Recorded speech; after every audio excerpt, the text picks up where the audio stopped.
Un gusto saludarles, mi nombre es Kelly Eunice López Cano. Hoy les voy a presentar una lectura de un capítulo del Quijote. Esto es para el curso de Estrategias de la Comunicación en su sección 72. Capítulo quinto, donde se prosigue la narración de la desgracia de nuestro caballero. Viendo pues que en efecto no podía menearse, acordó de acogerse a su ordinario remedio, que era pensar en algún paso de sus libros. Y trájole su cólera a la memoria de aquel Valdovinos y del marqués de Mantua, cuando Carloto le dejó herido en la montaña. Historia sabida de los niños, no ignorada de los mozos, celebrada y aún creída de los viejos, y con todo esto no más verdadera que los milagros de Mahoma. Esta, pues, le pareció a él que le venía de molde para el paso en el que se hallaba, y así, con muestras de grande sentimiento, se comenzó a volcar por la tierra, y a decir con debilitado aliento lo mismo que decía el herido caballero del bosque. ¿Dónde estáis, señorita mía, que no te duele mi mal? ¿O no lo sabes, señora? ¿O eres falsa y desleal? Y de esta manera fue prosiguiendo el romance hasta aquellos versos que dicen: «Oh noble marqués de Mantua, mi tío y señor carnal». Y quiso la suerte que cuando llegó a este verso acertó a pasar por ahí un labrador de su mismo lugar, y vecino suyo, que venía de llevar una carga de trigo al molino, el cual, viendo a aquel hombre ahí tendido, se llegó a él y le preguntó que quién era y qué mal se sentía que tan tristemente se quejaba. Don Quijote creyó sin duda que aquel era el marqués de Mantua su tío, y así no le respondió otra cosa, sino prosiguieron en su romance, donde le daba cuenta de su desgracia y de los amores del hijo del emperante con su esposa, todo de la misma manera que el romance lo canta. El labrador estaba admirado oyendo aquellos disparates y quitándole la visera, ya que estaba hecha pedazos de los palos. Le limpió el rostro, que lo tenía lleno de polvo, y apenas hubo limpiando cuando le conoció y le dijo: «Señor Quijada», que así se debía llamar cuando él tenía juicio y no había pasado de hidalgo sosegado al caballero andante, «¿quién ha puesto vuestra merced de esta suerte?». Pero él seguía con su romance a cuanto le preguntaba. Viendo esto el buen hombre, lo mejor que pudo, le quitó el peto y espaldar, para ver si tenía alguna herida, pero no vio sangre ni señal alguna. Procuró levantarle del suelo y no con poco trabajo le subió sobre su jumento por parceler de caballería más sosegada. Recogió las armas hasta las astillas de lanza y liólas sobre Rocinante, al cual tomó la rienda y del cabestro al asno, y se encaminó hacia su pueblo, bien pensativo de oír los disparates de Don Quijote decía. Y no menos iba Don Quijote, que de puro molido y quebrantado no se podía tener sobre el borrico, y de cuando en cuando daba unos suspiros que los ponían en el cielo, de modo que de nuevo obligó a que el labrador le preguntase y le dijese que se sentía mal, y no parece sino que el diablo le traía a la memoria los cuentos acomodados a sus sucesos, porque en aquel punto, olvidándose Valdovinos, se acordó del moro Abidarraces, cuando el alcaide de Antequera, Rodrigo de Narváez, le prendió y le llevó cautivo a su alcaldía. De suerte en cuando el labrador le volvió a preguntar cómo estaba y qué sentía, le respondió las mismas palabras y razones que el cautivo Abencejarre. Respondía a Rodrigo Narváez del mismo modo que le había leído la historia en la Diana de Jorge Montemayor, donde se escribe aprovechándose de ella tan de a propósito que el labrador se iba dando al diablo de oír tanta máquina de necedades. Por donde conoció que su vecino estaba loco y dábase prisa a llegar al pueblo. Por excusar el enfado de Don Quijote, le causaba con su larga arenga, al cabo del cual dijo: «Sepa a vuestra merced, señor don Rodrigo Narváez, que esta hermosa jarifa que he dado es ahora la linda Dulceina del Tahoso, por quien yo he hecho, hago y haré los más famosos hechos de caballerías que has visto, vean ni verán el mundo.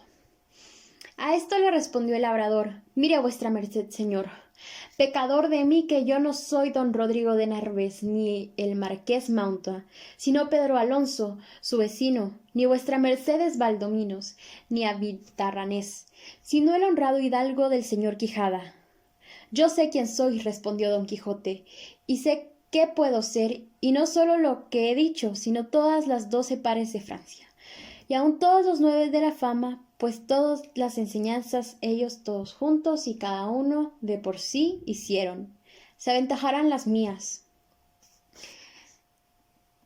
En estas pláticas y otras semejantes llegaron al lugar a la hora que anochecía. Pero el labrador aguardó a que fuese algo más noche, porque no viesen al molido hidalgo tan mal caballero. Llegada pues la hora que le pareció, entró en el pueblo y en la casa de don Quijote,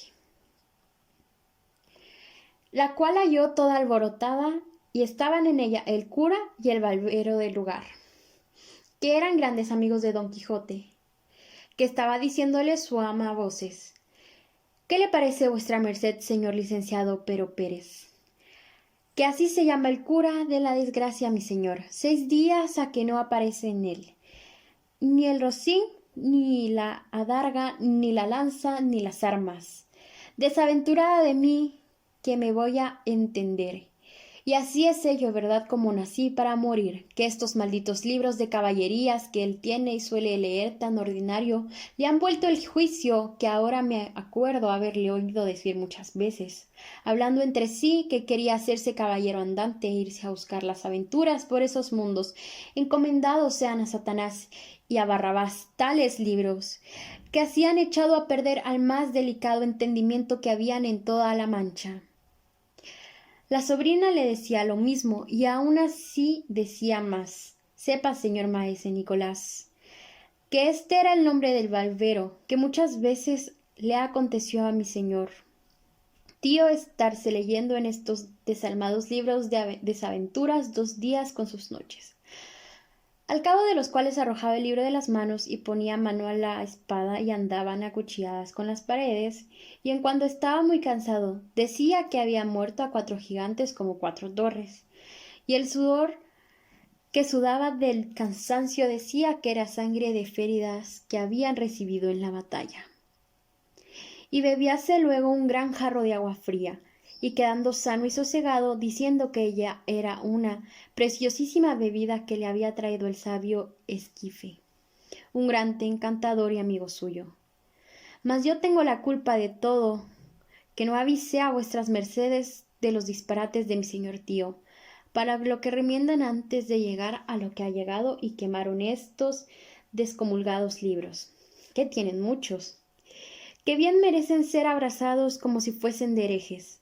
Esto digo yo también, dijo el cura, y a fe que no les pase del día de mañana sin que ellos no se haga autopúblico, y sean condenados al fuego, porque no den ocasión a que los leyere de hacer que mi buen amigo debe de haber hecho.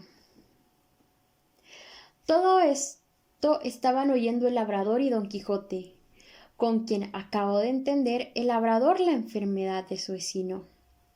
Y así comenzó a decir a voces: abran vuestras mercedes al señor Valdovinos y al señor marqués de Mantua, que viene al malferido, y al señor moro Avidarráez, que trae cautivo al valeroso Rodrigo de Narváez, alcaide de Antequera.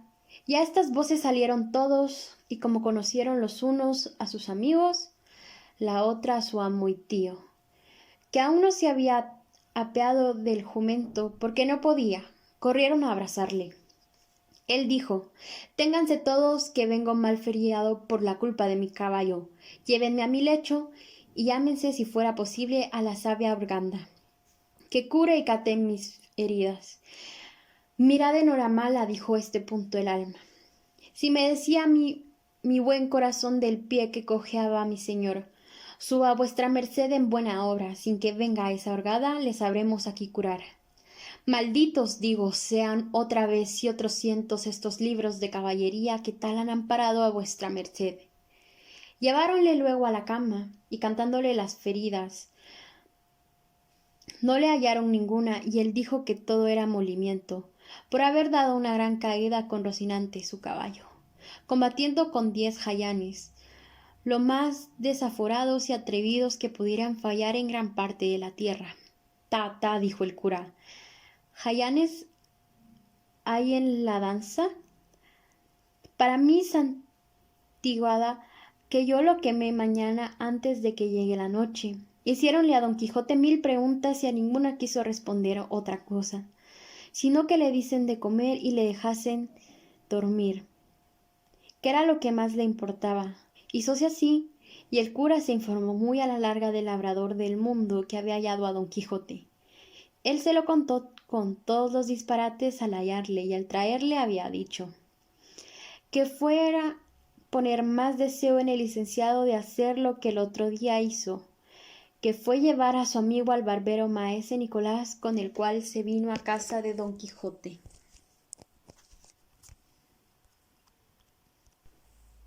En el capítulo 5 de Don Quijote podemos apreciar cómo Don Quijote, en su desgracia y en su locura, empezó a recordar los libros que había leído y empezó a recitarlos en voz alta. Eh, Mientras eso pasaba, por el camino se apareció un personaje al que reconoció como Quijana, y este le ayudó cargando las armas de Don Quijote sobre su caballo. Este personaje le preguntaba constantemente que cómo se sentía, y Don Quijote le respondía con frases de los libros que había leído.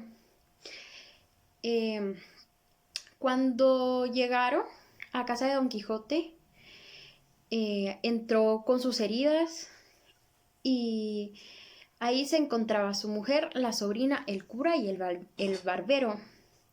Eh, Después lo curaron, y cuando él fue a descansar, el personaje que lo acompañó les explicó a todos todas las locuras y los disparates que estaba diciendo Don Quijote.